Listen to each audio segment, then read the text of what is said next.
Hello' everyone, পুনৰবাৰ আপোনালোকক নতুন এটা ভিডিঅ'লৈ স্বাগতম। আহি আছোঁ এফালে, ক'লৈ আহি আছোঁ জনাই আছোঁ। যিহেতু আমি কৰ্মসূত্ৰে ঘৰৰ পৰা দূৰত থাকোঁ, সেই গতিকে ঘৰত এসপ্তাহ থাকি অহাৰ পাছত আমি আমাৰ নতুন ঠাইডোখৰলৈ আহি আছোঁ।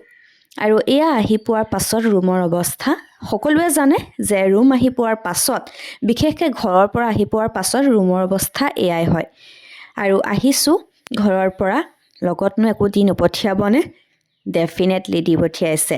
কি দি পঠিয়াইছে সেইটোক লৈ আজিয়ে বিশেষ ভিডিঅ'টো। ৰ'ব দেখাই আছোঁ কি দিছে। এয়া প্ৰথমতে দেখুৱাইছোঁ থেকেৰা, মেথি শাক, পালেং শাক, কাচকল, আদা, মৰণ আদা, কেঁচা হালধি, বৰ টেঙেচি আৰু লগতে 1.5 গাঁৱৰ গুড়। এয়াই আছিল ভিডিঅ'টো।